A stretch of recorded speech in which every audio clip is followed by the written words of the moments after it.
Welcome, friends. My name is Kevin Clemens. I'm a real estate agent in Wayne, New Jersey with Century 21, and this is Keys to the Garden State. Informative talk about the real estate market, what's going on in the present, what may happen in the future. And I'm joined today also with Kevin Shaman, Vice President of Homeland Lending in Hackensack, New Jersey. The market is strong in the sense that things are selling, but there's not a lot of inventory. So as somebody said a long time ago, the best time to conduct real estate business is right now in the present. If you're thinking of selling your home, this is the perfect time. There's not a lot of inventory. You're going to sell quick and you're going to sell strong. The buyers are out there looking. And I'll turn it over now to Kevin Shaman. What's going on in the mortgage business, my friend? Thanks, Kevin. You know, you made an excellent point about the best time to sell being now. I have potential buyers over the years, and I have a list of potential buyers right now who have been stymied because of the lack of inventory. And they'll say to me, hey, I'm waiting for the prices to come down. I'm waiting for the rates to come down. Yes, the rates are on the way down. But what I've said to them is, understand something. As rates continue to come down, more buyers are going to be qualified to make an offer on the same home that you might want to purchase. So in the short run, I don't see prices coming down. But mortgages are strong.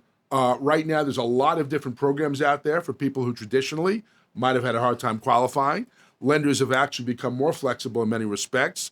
Now's a great time to reach out, get a pre-approval. As you know, you can't show a home without a pre-approval.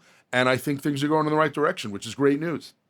You are correct, Kevin. I listed a house 4 weeks ago and under contract in 21 days. The only house of its kind in the town. And I explained to the sellers, if we waited till the spring and there were 20 houses like yours, now we have a problem. Absolutely. We got full price. Absolutely. So again, the time is now. As more houses come on the market, and I know they gradually are the bidding wars getting less intense? Or you think we're still quite a ways from when it's going to be more of a buyer's market than a seller's market? No, the bidding wars are still out there. I try to avoid it.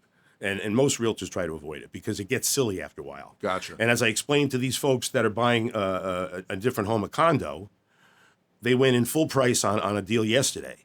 They said, what happens if they come back and counter? I said, then you do whatever you want. In other words, I couldn't even advise you. Right. You know, the price is the price. We're giving them their price. Right. When the other agent comes back and says, how much more will you go? Right. Is it 10,000, 20,000? And that's where things got silly. And COVID changed all of that. Right. And unfortunately, did a lot of damage, I think, to the market. Right. But, you know, it's going to come back. When you say damage, you mean take some of the negotiating out of it, make it more of a seller's market? What do you...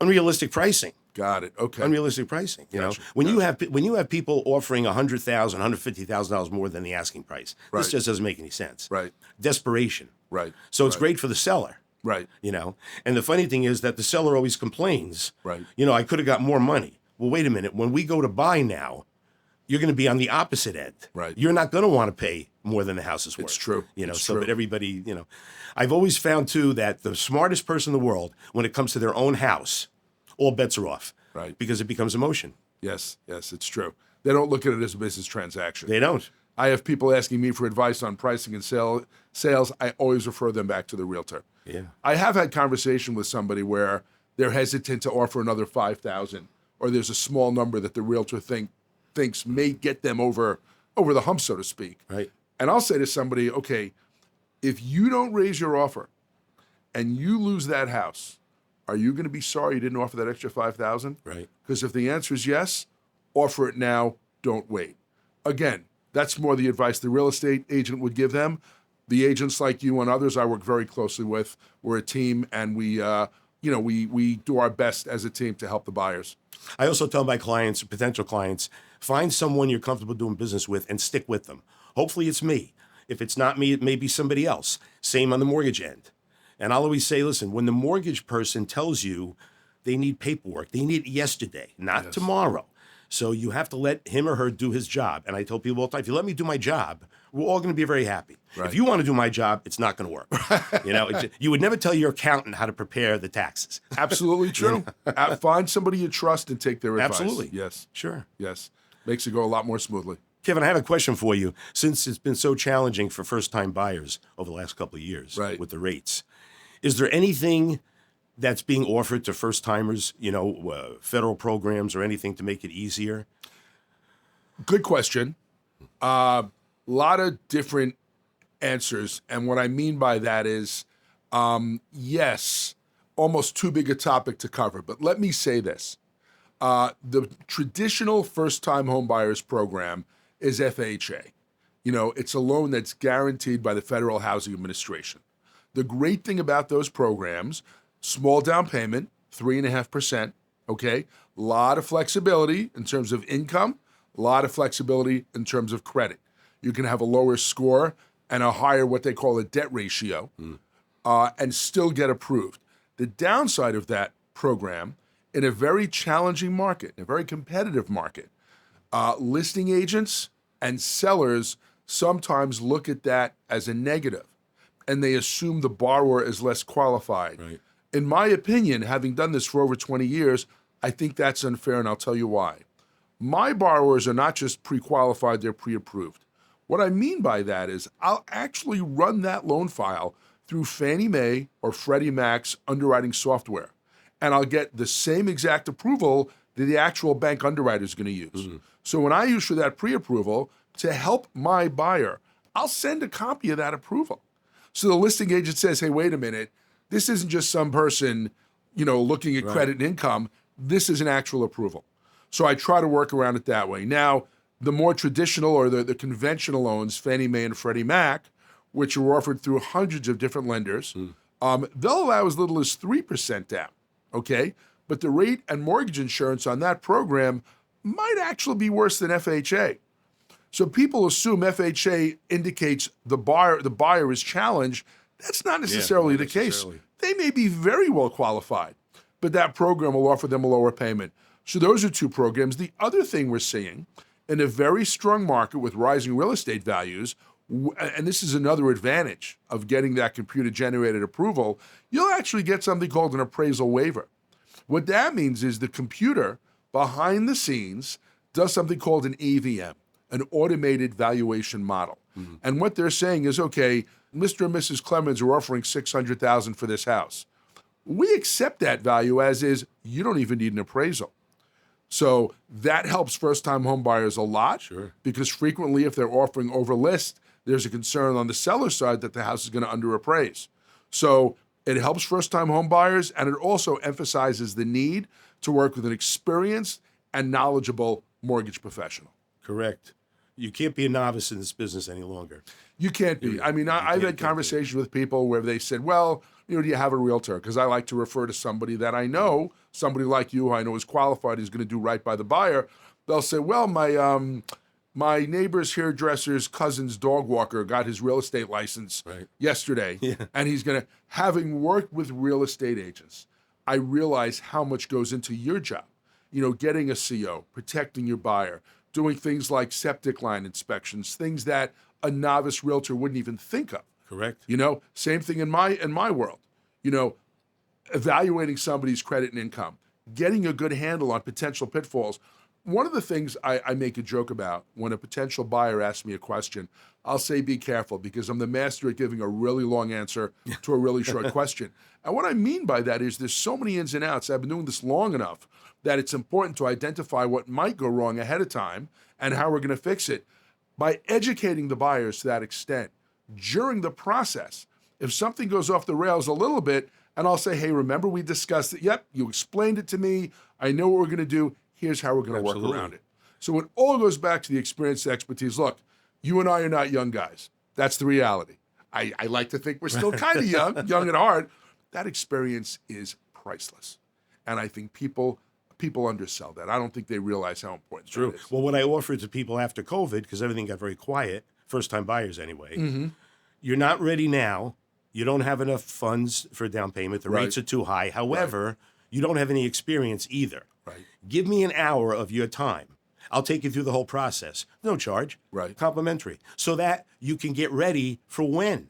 Because you have no idea what you're going to encounter. Absolutely. You think you're going to sign a contract and sit, and the lawyer's going to call and say, we're ready to close, come on in. It's not that simple. There's 100 ways till Sunday that this deal can fall through, and my job is to protect the deal as long as you want it. and you have to be prepared to spend some money on your inspections. You might lose that money. You might kill the deal. Right. There's a lot of things that can go wrong. Right. The most important thing is the financing. Right. Without the money, you can't do anything. Absolutely. And I can't tell you how many people that I've talked to, did you get your pre-approval? No, not yet. Why are we looking at houses? You Agreed. need to call Kevin Shaman today. Right. Right now, here's the phone. Call him, okay, because we're wasting our time. You made two great points. The first one is that hour you spend with the potential buyer. Again, because that not only educates them, that also lets them know that you know what you're doing. Right. And the other part of that is that pre-approval, because without a pre-approval, it's not a serious offer. If you can't even present it anymore without Yeah. the approval. I do the same thing with sellers. Right. If I'm talking to sellers that have been in their home for 30 or 40 years, Right. it's been a long time since they've done a real estate transaction. Right. Things have changed. Absolutely. So I say, listen, give me an hour of your time. Right. Because if you want to sell your house yourself and save the commission, I'll tell you how to do it. That's not selling your house. Getting the deal is easy, especially in this market. It's getting to close Absolutely. if I have any value at all, that's why you need me. That's where you earn your money. Because you could put the house out there for $500 and someone will say, I'll give you $550. Great, you're happy. You didn't Right. close yet. Right. And guess what? The buyer has all the advantages once you're under contract, not the seller. Right. The seller has to sit and wait. Yeah. And if you tell your attorney that you don't have a realtor, he's not going to be happy. Yes, Because it's who's going true. to get everything done? Yeah. Yeah. You can't. Yes. You know, That's a great point. During a real estate transaction, the interaction with the real estate agent and the mortgage professional is a lot more extensive than the interaction with the attorney. absolutely. And I can explain the economic realty behind that. It's because real estate attorneys are not allowed to bill by the hour. They charge a lump sum, Flat fee. a flat fee. So in their mind, they're thinking, I've already had 20 conversations with this person. They don't want to talk to you anymore. I don't want to talk to you anymore. I know attorneys that when you return your call. Yeah. They just don't even bother. But you and I, it's an open-ended deal, It's right? constant. As much help as they need, that's what we're there for. This is why the mortgage is critical. If somebody brings me a buyer, right off the bat, is it okay? I want permission to call Kevin Shaman. Right. I really need to make my sellers comfortable that this deal's going to happen. Oh, okay. Because if it's Johnny's Friendly Mortgage Service and nobody picks up the phone, it's all voicemail, we're going to have a real problem. Where's the commitment? Nobody knows. In other words, nobody knows anything. 100%. Or people, and this, honestly, this gets me. People do everything through an app. For me, there is a certain level of, I don't want to almost intimacy. I become Yeah, friends of course. with my buyers. Yeah. We talk all the time. a relationship. We stay in touch. It's a relationship. Thank you. You don't get that from an app. You just don't. No. It's a very personal process. Absolutely. I want to go back to something else you said when you sit down with people and it might not be the time for them to buy a house, but in spending that hour with them, you can tell them how they know they're going to be ready and what they need to do to get ready. Right. I don't immediately do a pre-approval for everybody to sit down with for the same reason. Not everybody has the credit. Not everybody has the income. Not everybody has the down payment. Right. I had a man and his wife come into my office about 2 months ago. They brought their daughter who was in her mid-20s. The daughter, they all rented and lived together. The daughter wanted to buy something small, possibly a condo, and the husband and wife wanted to buy a small home for themselves. I went through everything. Their credit was excellent. Their qualifications were excellent. They had money in the bank. I was able to pre-approve both of them. And I said, you guys are set up perfectly. I'm very impressed. And the man said to me, don't you remember we met in your other office 5 years ago? Wow. My wife was not working. She had some kind of cash position where she wasn't reflecting income. Our daughter was still a young woman. She wasn't ready. You told us exactly what we needed to do. You told us where our credit needed to be. You gave on tips how to get there. You told us the income level we needed to be at. You told us how much money we needed to have in the bank.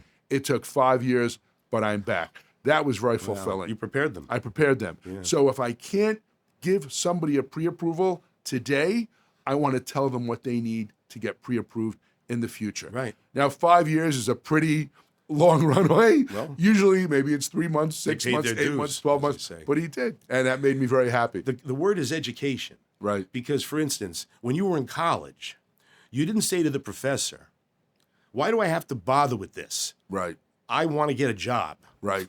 The professor would say, you're not going to get the job until you learn what you have to know before that. It's true. And then he And it's said, the fat, same- drunk, and stupid is no way to go through life. Right. And it's the same thing. Right, Because absolutely. I talk to people all the time that have no idea what they're doing, Right. but they think they do because of the internet. It's true. You know? It's and true. it's a different world today, you know? I'm full of anecdotes, and here's my favorite one about that. I was on the phone with a potential buyer, and he started explaining guidelines to me. And the guidelines he was explaining maybe were from Mars. They weren't any guidelines I ever heard of. And I said, I'm just curious, did you get this information from another mortgage professional? And I'll never forget his response. Mark, that's exactly what he said. He said, no, I got it from the guy at the deli. At the deli. Now, that's a heck of a deli that they're making ham sandwiches doing really and, well. and giving you mortgage advice, but people get information this the from kind of the stuff that wrong happens. place. Find somebody who you can trust, Stick who's with them. knowledgeable. Absolutely. And stick with them. And don't worry about Google reviews so much. Right. You know, that's another thing. Because I talk to people, who's your attorney? John Doe. How'd you find out? I found him online. Right. And I'll say, you mean to tell me that there was no one that you could have asked for a referral for an attorney? Right. Nobody? Your I know. father? Anybody? I know. Oh, I just want to see the reviews. Right. Okay. Well, I think those reviews are important. They are. After you get the recommendation. You know what I hate? Work Right. with Kevin Clemens is an outstanding realtor. Let me check a couple of reviews, as opposed to, I'm going to call somebody I don't know, I never heard of. Listen, anybody can get somebody to post a good review. Anybody. We all have friends and family. Yeah. You can tell everybody to do it. It's true. It's true. I've never done that. Fortunately, I have enough clients. You got to there's do a it. certain level of comfort. When I meet with sellers, typically husband and wife situation, Right. and I usually will say, we're going to really get to know each other well over the next 6 months. Right. And I'll say, as a matter of fact, we need to be really good friends. Right. I have to like you. Right. You have to like me. And they look at me like, what do you mean? I said, because here's the thing. If we don't have that kind of relationship and 4 months go by and nobody bought your house, I'm now the worst realtor in the world. Yeah. You're going to tell your wife, we're getting rid of this guy in 2 months. Right. He's not doing anything. Right. We got to be on the same page all the time. When I call you, you need to respond, and vice versa. Right. You know, and that goes for the mortgage person, the attorney. I have clients that don't even call their attorney back. The attorney calls me. Where are these people? I don't know. And then, I've been busy. You're buying a house. I mean, I'm busy too, but I'm busy trying to close on your I've house. had buyers say to me, hey, I'm closing on my $850,000 house tomorrow. I was going to take off the morning. You think I'll be back at work by 11? Take a day. Right. You're spending almost $1 million. It blows my mind. I take the transaction more seriously than they do. I've had buyers, I've had attorneys call me up and say, your buyer says they can't come to the closing. They have to work. They want you to change. So I call, you want them to change the time for you. Everybody else is going to be there. Yeah. Well, I have a job. So do I. To get your loan done, to get your home closed. Right. It's a question of priorities. It is. Years ago, you would never have those issues because there was automatic respect for people in the business, whether it's the mortgage end, the banker, the lawyer. You did what you were told to do because you trusted them that they had your best interests at heart. Right. Today, it's a different story. Yeah. So we have to adjust. Not to get too far afield, but what I know you're based, your office is in Wayne, Correct. but you handle the whole state. You specialize more in Passaic County. I'm basically Essex and North. Got it. So Essex, Passaic, Bergen, Morris, Sussex. Got it. I can go anywhere. Right. But geographically, it becomes a problem. Would But you- if somebody wants to move to Old Bridge, Right. I can refer them to a Century 21 Got it, agent got down there, someone very qualified. So it makes sense to find an agent that's familiar with the place, with the area you're looking to purchase. Absolutely. Yeah. Absolutely. My base is Wayne. Right. So, on the phone, I can pretty much tell you whatever you need to know about that house if you tell me the street. Right. So So most of my business, because my office is in Hackensack, most of my clients are Bergen and Essex and some Passaic. But I could go anywhere. Obviously, I could lend anywhere. right. But because they get referrals from people like you, I end up in that geographic area. And you can loan out of state also? Homeland Lending is licensed in addition to New Jersey, New York, Florida, Georgia, and I believe we just got licensed in Maryland. That's good. Yeah. Well, Kevin, thanks for joining me. And I hope we can do this again in the near future. Thank you, Kevin. It's been a pleasure working with you today. I really appreciate it. I hope you'll have me back. And everybody, thank you for watching.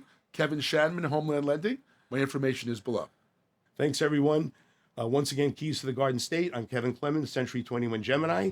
We'll talk soon. Thank you.